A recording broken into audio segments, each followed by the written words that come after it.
Pushpa the rise की कहानी को 15 भागों में बांटा गया है।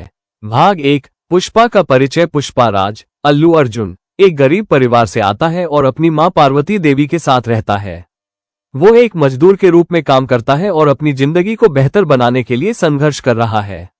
भाग 2। पुष्पा का काम। पुष्पा एक ट्रक ड्राइवर के रूप में काम करने लगता है और आंध्र प्रदेश के शेषालम पहाड़ियों में लाल चंदन की तस्करी में शामिल हो जाता है।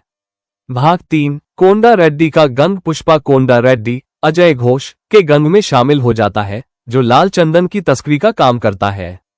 पुष्पा अपनी मेहनत और बुद्धिमत्ता से जल्द ही कोंडा रेड्डी का विश्वास जीत लेता है। भाग 4। पुष्पा और श्रीवल्ली का मिलन। पुष्पा की मुलाकात श्रीवल्ली रश्मिका मंदाना से होती है जो एक दूध बेचने वाली लड़की है।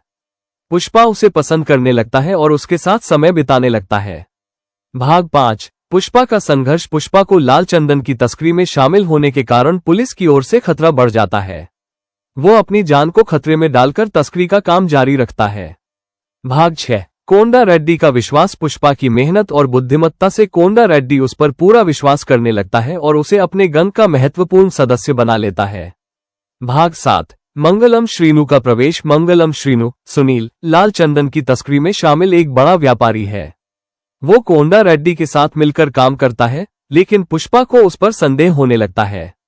भाग 8। पुष्पा का प्रस्ताव। पुष्पा कोंडा रेड्डी को प्रस्ताव देता है कि वे मंगलम श्रीनु को अधिक पैसा देने के लिए मजबूर करें। कोंडा रेड्डी इस प्रस्ताव से सहमत हो जाता है लेकिन मंगलम श्रीनु इस पर नाराज हो जाता है।